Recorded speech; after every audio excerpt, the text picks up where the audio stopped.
कागभूषण नाम के एक महापुरुष हुए हैं और एक गरुड़ जी जो श्री विष्णु जी के वाहन माने जाते हैं। इन दोनों की एक बार आपस में चर्चा हुई। कागभूषण कैसे हैं, उनका बाकी का शरीर मनुष्य दृश्य है, लेकिन चोंच और ऊपर का हिस्सा जो मुंह है वो कौवे का है, उसको कागभूषण कहते हैं। इन दोनों की आपस में एक बार चर्चा हुई और कागभूषण से गरुड़ जी ने पूछा कि हे भूषण जी, आपके पास बैठने से मुझे बहुत शांति मिलती है। आपने ये जो भक्ति विधि और ये अमरत्व, क्योंकि कागभूषण जी की काफ़ी लंबी आयु हो गई है, काफ़ी प्रलय उसके सामने हो चुकी हैं, अभी भी वो विद्यमान है।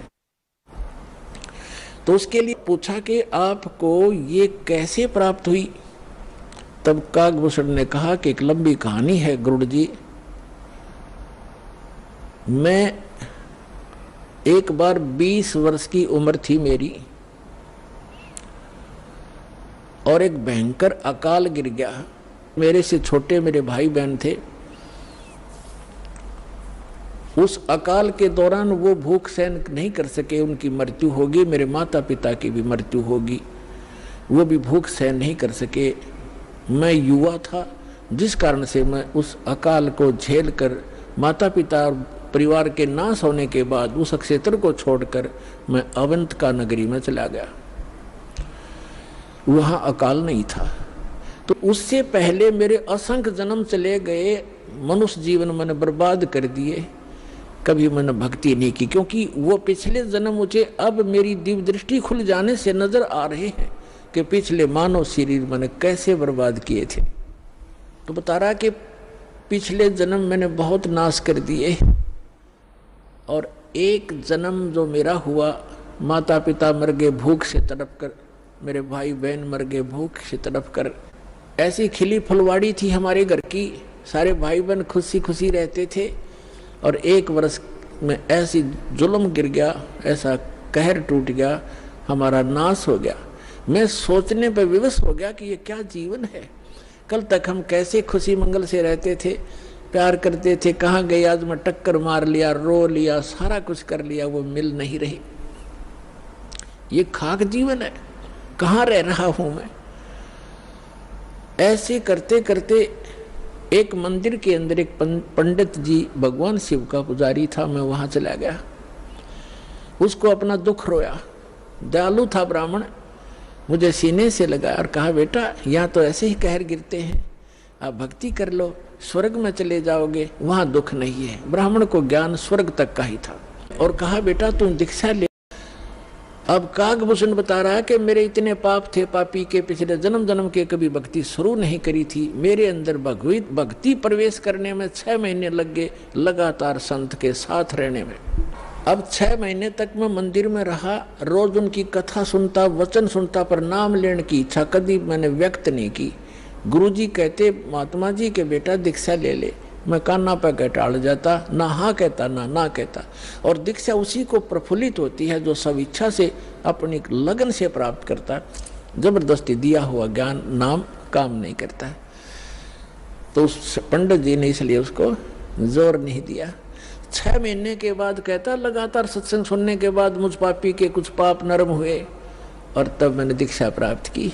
दीक्षा प्राप्त करके कुछ दिनों के बाद फिर मेरे अंदर एक बकवाद भागी, जो गुरुजी कथा सुनाया करते हो मुझे भी याद होगी।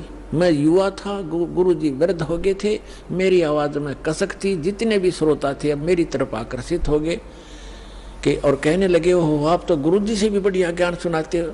अपने आत्माओं यहाँ मार खाता प्राणी, इस ज्ञान को सुनकर कोई वक्ता बन बैठेगा, 10 उसके प्रशंसक हो जाएंगे, वो भी अपना नाश जीवन करेगा। अब ज्ञान पुराणों का था, बढ़िया और घटिया क्या हो गया उसमें, गुरुजी से बढ़िया सुनाने लग गया वो। तो यहाँ मार खाते श्रोता भी और वो भक्त भी मार खाते, मान बढ़ाई छा जाती है, सबसे बड़ी दुश्मन है जीव की। एक दिन मैं बैठा था, कथा कर रहा था, श्रोता बैठे थे, गुरुजी आए मंदिर में अपने घर से। मैंने खड़ा होकर सत्कार नहीं किया, क्योंकि मैं अपनी बेइज्जती समझूं था कि खड़ा होऊंगा तो सबका अट्रैक्शन इधर गुरुजी की तरफ हो जाएगा।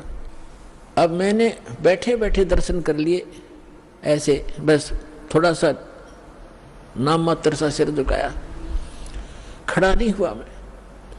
अब गुरुजी तो आए थे अपना लगे पूजा पाठ करने मंदिर में, एक कोने में बैठकर आकाशवाणी हुई मंदिर में, कह रहे दुष्ट तूने अपने गुरु का अनादर किया है, तुझे 1,00,000 वर्ष के लिए नरक में डालता हूं। भगवान शिव की आकाशवाणी हुई, क्योंकि ब्राह्मण शिव का पुजारी था। अब वो आकाशवाणी सुन ली गुरुजी ने,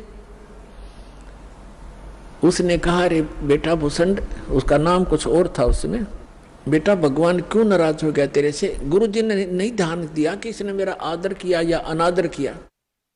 संत के विषय में एक कही है गरीबदास साहिब जी ने कि आदर अनादर करो क्यों ना कोई, मम संत शरण जगत जान छोई। अब संत ये नहीं देखते आदर अनादर को, लेकिन शिष्य को हानि घनी हो जाती है जो आदर नहीं करता, नियमित नहीं रहता। तो उस गुरु ने पूछा बेटा क्या गलती करती, भगवान आपसे क्यों रुष्ट हो गए? अक्षमा याचना कर, दयालु है भगवान, माफ कर देंगे तेरे को। और खुद भी अर्ज की, हे भगवान बच्चा है आपका, गलती होगी, बालक है, क्षमा करो। तब उसने आकाशवाणी की फिर दोबारा भगवान शिव ने कि इस दुष्ट, जब ये निकम्मा व्यक्ति अपने गुरु का आदर नहीं करता तो मेरा क्या आदर करेगा? गुरु एक रिहर्सल करनी होती है गुरु जी को भगवान की तरह मानकर, क्योंकि हम जैसा व्यवहार गुरु जी के यहाँ कर रहे हैं तो परमात्मा इस रूप में आपको वहाँ ऊपर जा करके आपकी परीक्षा लेगा। एक स्थान है मानसरोवर पर, तो वहाँ जो जैसा भाव, इसलिए एट प्रेजेंट आपने गुरु जी के साथ ऐसा व्यवहार करना चाहिए, ऐसा बोलना चाहिए जैसे हम भगवान से कर रहे हो। तो इस प्रकार ना करने से तब उसने कहा कि जिसने आपका अनादर किया, आपका नहीं मेरा अनादर किया, इसको 1,00,000 वर्ष तक नरक में डालूंगा। फिर काफी समय तक हाथ जोड़े रहा ब्राह्मण, आपका बच्चा है, बख्श दो दाता, बालक है, गलती होगी, अरे तो भी मांग माफी बच्चे, मांगी माफी मांग। लेकिन फिर आकाशवाणी हुई कि मेरा वचन ना खाली जाई, यम के लोग चलो रे भाई।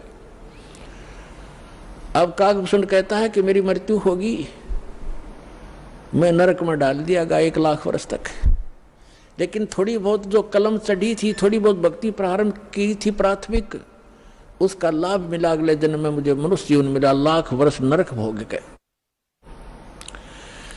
मनुष्य जीवन मिला तो मैंने एक लोमस ऋषि के साथ वाद विवाद कर दिया, उसने मुझे श्राप दे दिया, अरे चंडाल तो चंडाल के घर जन्म हो तेरा, तो वाद विवाद करता है। तो काकभूषण कहता है कि गुरु जी मैंने दुख नहीं माना संत के उस कुवचन का, और उसने श्राप दे दिया। मैंने हाथ जोड़कर ये कहा कि हे महर्षि जी, दास पर गलती बन गई, मैं नीच व्यक्ति हूँ, मैं कर्महीन हूँ, तभी तो ऐसी भाषा में आपके सामने बोल गया, मेरा दुर्भाग्य था। एक दया करियो दयालु कि मैं किसी जन्म में से चंडाल का पैदा हूँ, पर आप भगवान की भक्ति ना भूल पड़े, ये दया करते मुझे। तो ये आशीर्वाद दे दिया लोमस ऋषि ने। तो सारी कथा बताता है कि फिर मैं क्या हुआ, एक काग के घर जन्म हुआ मेरा। जैसे ब्रह्मा जी हैं, इनका हंस वाहन है, और हंस के साथ एक हंसनी कंपलसरी होती है। तो ब्रह्मा की जो पत्नी सावित्री है, वो हंसनी जब ऋतु पर आई, यानी गर्भवती होने की स्थिति में आई ऋतु पर, तो काग चंड के पास ले गई, कौवा के देवलोक में। उससे मिलन होने से काकभूषण की उत्पत्ति हुई। शेष शरीर मनुष्य जैसा है, ऊपर का मुंह और चोंच कौवे जैसी है। तो वो अब उसने फिर क्या मिला, जब वो काकभूषण के रूप में जन्मा, तब कहते हैं मुझे जोगजीत नाम के एक महापुरुष आकर मिले। वो परमात्मा जैसे दास ने आप पूरे सत्संग में ये निर्णय किया कि वो परमात्मा स्वयं आकर अच्छी आत्माओं को यथार्थ ज्ञान देता है।